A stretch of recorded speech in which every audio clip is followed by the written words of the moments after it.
नमस्कार, मैं सुजाता पांडे। स्वागत है आपका। अच्छा, एक बात बताइए कि क्या दुनिया में कोई ऐसा देश है जहां पे अगर किसी कट्टरवादी संगठन को भी, जिसके लिंक्स राजनीतिक हत्याएं करने में, किडनैपिंग करने में, फिरौती में, हिंसक वारदात को अंजाम देने में, दंगे भड़काने में अगर उनका नाम होता है तो उसको उसके समर्थन के लिए भी लोग खड़े उठते हैं। जो ये प्रश्न है इसका अब मुझे लगता है कि सबको पता होगा ये आंसर, और वो हमारा देश ही है, भारत।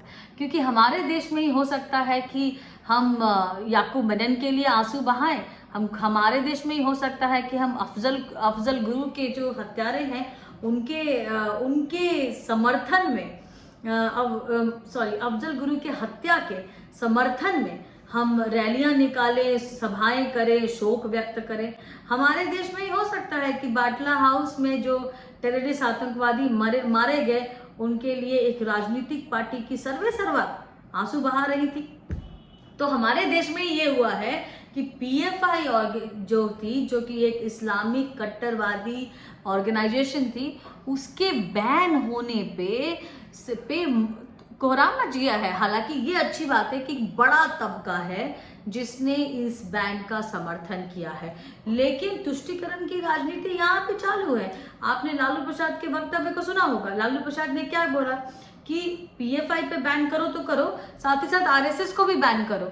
अभी समाजवादी पार्टी के नेता बोल रहे थे कि भाई पीएफआई पे तो बैन होना ही नहीं चाहिए। हमारे भाईजान जो हैदराबाद में बैठे हैं लेकिन उत्तर प्रदेश की राजनीति में बड़ी गहरी दिलचस्पी लेते हैं, सोचते हैं कि यही है जो मुसलमानों के नुमाइंदे और अगले जिन्ना बनने की तैयारी में है। उन भाईजान ने भी यही बोला कि हम पीएफआई के जो बैन है उसको हम समर्थन नहीं करते। खैर, कांग्रेस भी इसमें पीछे नहीं है। देखिए, जहां भी तुष्टीकरण होती है वहां तो कांग्रेस आई जाती है, तो कांग्रेस तो तुरंत दौड़ चली जाए। उन्होंने कहा कि भाई अभी क्यों लगाया है बैन, पहले क्यों नहीं लगाया बैन, तुम्हारे पास सबूत जो तुमने इतने समय क्यों लगा दिए। अभी ये कांग्रेस को क्यों और कोई कैसे बताए कि अगर कांग्रेस ने खालिस्तानियों को बैन किया था, खालिस्तानी ऑर्गेनाइजेशंस को बैन किया था, तो क्या कांग्रेस सिखों के खिलाफ थी? नहीं ना। जब CPI-ML माले को बैन किया गया तो इसका मतलब क्या राजनीतिक विद्वेष निकालना था? जब हमने लिट्टे को बैन किया, इस देश में लिट्टे को बैन किया, तो क्या हम श्रीलंकाई जो तमिलियन थे उनके खिलाफ थे? ऐसा नहीं है ना। जब हमने आसाम लिबरेशन फ्रंट वगैरह जो आतंकवादी संगठन थे, जो अलगाववादी संगठन थे, चाहे वो कश्मीर में हो, चाहे वो आसाम में हो, या फिर नॉर्थ ईस्ट के किसी पार्ट में हो, फिर ओडिशा में जो माओवादी संगठन है, उन सबको बैन किया है, तो हम क्या वहां के लोगों के खिलाफ है? नहीं, ऐसा नहीं होता है। जब वहां उस समय तो सरकार जो थी वो कांग्रेस की थी, तो उस समय तो तुष्टीकरण की बातें नहीं होती। लेकिन फिर हमारा देश, भाई तुष्टीकरण ने तो इस तरह खोखला कर रखा है इस देश को कि वोट बैंक की राजनीति के लिए तो ये शायद अपने घर वालों को भी बेच डाले। देश की तो बात ही छोड़िए।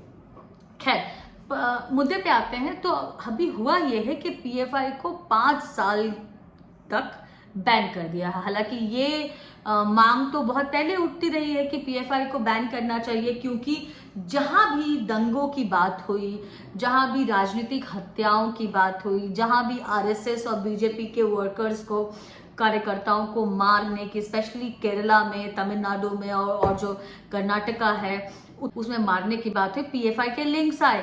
आपको हिजाब वाली घटना में भी पीएफआई का जो एसडीपीआई और जो कैंपस फ्रंट ऑफ इंडिया है उसके भी शामिल होने के लिंक्स पता चले। एनआईए ने तो ये भी कह दिया था अपनी एक रिपोर्ट में, आई थिंक 2019 की वो रिपोर्ट थी, कि पीएफआई एक तालिबानी माइंडसेट से काम करने वाली ऑर्गेनाइजेशन है, ये समाज को तोड़ने की कोशिश में लगी हुई है।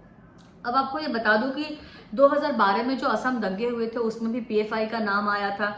2013 में कुन्नूर में जो पुलिस ने वहाँ की स्टेट पुलिस ने पकड़ा था, वहाँ पे पीएफआई के लोगों ने बम और तलवार बनाने का काम और सिखाने का काम के नाम पे उनकी गिरफ्तारी हुई थी। और 2012 में भी जब केरला में 27 हत्याएं हुई थी, उसमें भी हाईकोर्ट ने पीएफआई का नाम आया था। हालांकि बाद में सरकार ने बोला कि ये तो आरएसएस और जो सीपीआई है उनके ही मर्डर्स हैं, तो उसको उस पर ध्यान नहीं दिया गया। हालांकि अब केरला हाईकोर्ट की खुद की टिप्पणी थी कि पीएफआई एक ऐसे संगठन है जिसको प्रतिबंधित होना चाहिए, क्यों नहीं है, तो ये केरला हाईकोर्ट की खुद की टिप्पणी थी। हालांकि जैसे देश का जो तुष्टिकरण है, वो देश की जितनी सारी जो प्रॉब्लम्स हैं, आप आज देख लीजिए पॉलिटिकली, उसके जड़ में तुष्टिकरण ही है। तो इसके जड़ में भी तुष्टिकरण, लोग जो पार्टियां वहां पे थी, आपको क्या लगता है कि अगर केरला में, अगर कर्नाटका में, अगर तमिलनाडु में और बाकी जो 23 राज्य हैं जहां पे पीएफआई ने अपने पंख फैलाए, तो वहां के जो लोकल एडमिनिस्ट्रेशन होगा उसको ये पता नहीं होगा कि पीएफआई यहाँ पंख फैला रही है और किस तरह के गतिविधियों में लीन है। भाई मेरा मानना ये है कि अगर पुलिस चाहती है तो पुलिस अगर ठान ले तो एक बच्चे का खिलौना भी कोई ना चुरा पाए। तो यहाँ तो पीएफआई सिर्फ बढ़ी नहीं, वो सिमी का रीइंकारनेशन, पुनर्जन्म हो गया उसका। सिमी को बैन किया आपने, पर पीएफआई बन गई। पीएफआई ने क्या किया कि जो सिमी में काम कर रहे थे उनको अपने ऑफिसेज में ले लिया। हालांकि पीएफआई इस बात से इनकार करती रहती है, लेकिन इसके सॉलिड प्रूफ है। मैं आपको बता दूं कि अब कि जो पीएफआई के जो अध्यक्ष एक समय के अब्दुल रहमान थे, वो सिमी में 11 साल तक उनके राज्य सचिव थे। दूसरे जो अध्यक्ष थे वो भी जो अब्दुल हमीद थे, वो भी सिमी में काम कर चुके थे। ऐसे करके एक कोया है, वो खुद ही सिमी के मेंबर रहे हुए हैं, वो कतार में रहे, उन्होंने प्रो इस्लामिक और प्रो ईरानियन मूवमेंट के में सक्रिय नेता रहे।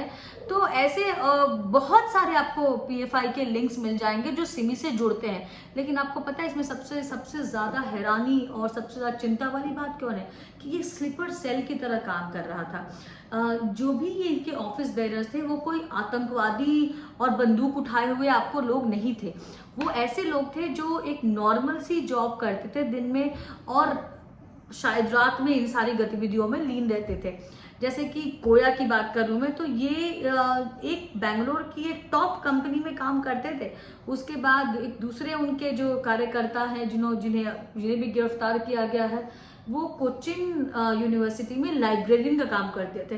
तो ऐसे बहुत सारे ऐसे पीएफआई के कार्यकर्ता हैं जो शायद आपको बैंकों में, रेलवे में, कहीं और पब्लिक ऑफिसेस में काम करते हैं। अब आप सोचिए कि कितनी बड़ी साजिश का हिस्सा है कि जब एक नॉर्मल सा दिखने वाला इंसान इतना रेडिकलाइज हो और आपको नहीं पता कि आपके बाजू में बैठा हुआ इंसान क्या रेडिकलाइज्ड है या फिर आपका मित्र है। क्योंकि जो रेडिकलाइज हो गया वो किसी का मित्र नहीं होता, वो खुद का दुश्मन भी हो जाता है।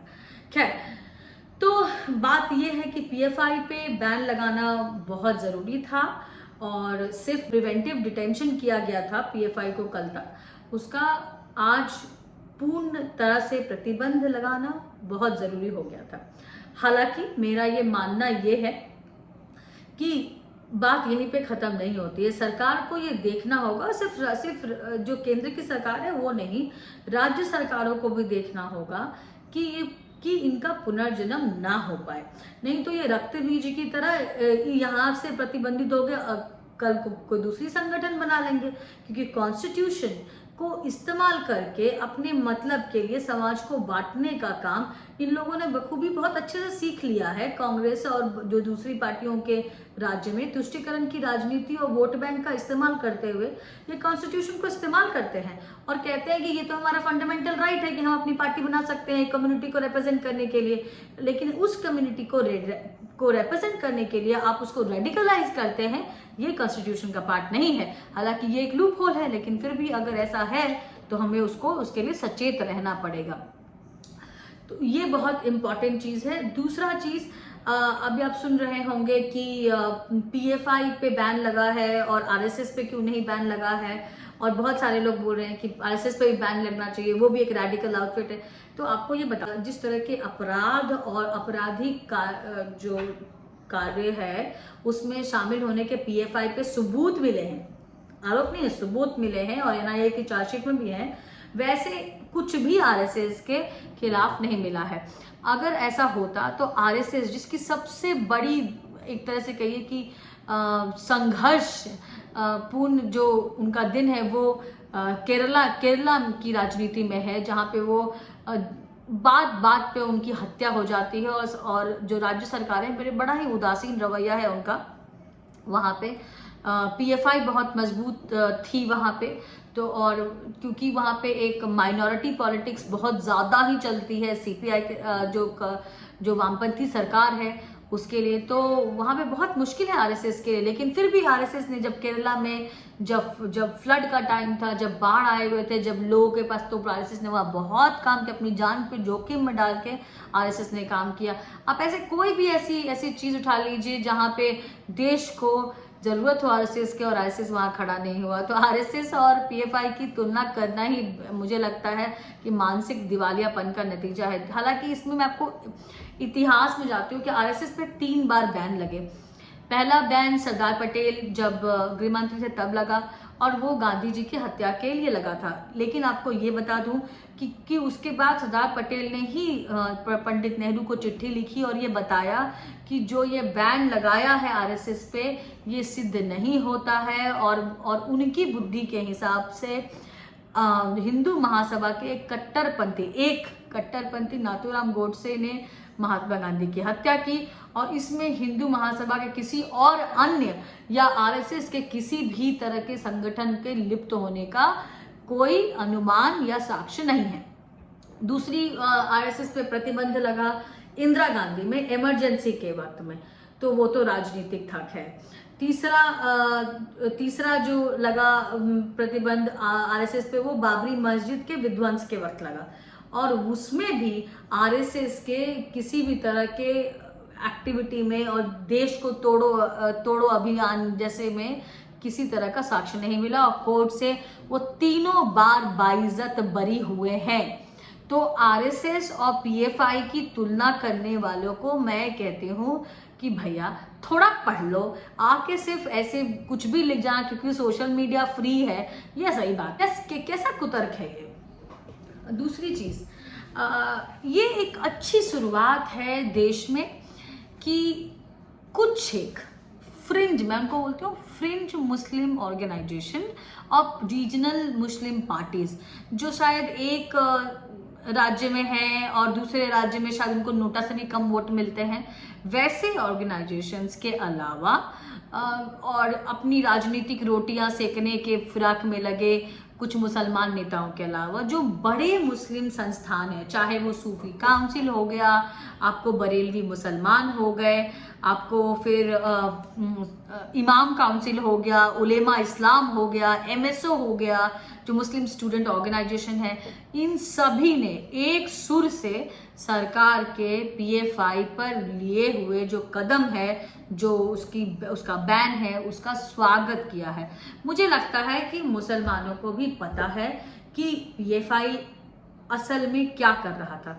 अब मुझे नहीं लगता कि कोई भी ऐसा मुसलमान जो आगे बढ़ना चाहता है, जो जानता है कि आतंकवाद और कट्टरता का कोई भी रास्ता प्रगति की तरफ नहीं जाता, और ये सिर्फ और सिर्फ बर्बादी की तरफ जाता है, और इस देश के अखंडता और अक्षुण्णता में विश्वास करता है, इस देश के कॉन्स्टिट्यूशन में भी विश्वास करता है, गंगा जमुनी तहजीब में विश्वास करता है, वो पीएफआई जैसे ऑर्गेनाइजेशंस का समर्थन में खड़े होंगे। मुझे लगता है कि ये एक अच्छी शुरुआत है इस देश के लिए, जब एक हिंदू और मुसलमान दोनों साथ खड़े हैं कट्टरता के खिलाफ, धार्मिक उन्माद के खिलाफ, देश को अलग थलग करने के खिलाफ, टुकड़े टुकड़े गैंग के खिलाफ, तुष्टीकरण की राजनीति के खिलाफ, और हिंदू मुसलमानों के बीच में द्वेष और विद्वेष फैलाने वाली ये जो नफरत की राजनीति है, इसके जड़ में जाके खत्म करना चाहते हैं। ये किसी का धर्म नहीं कहता कि जिस देश का हम खाएं उसी देश की थाली में हम छेद करें। नमस्कार।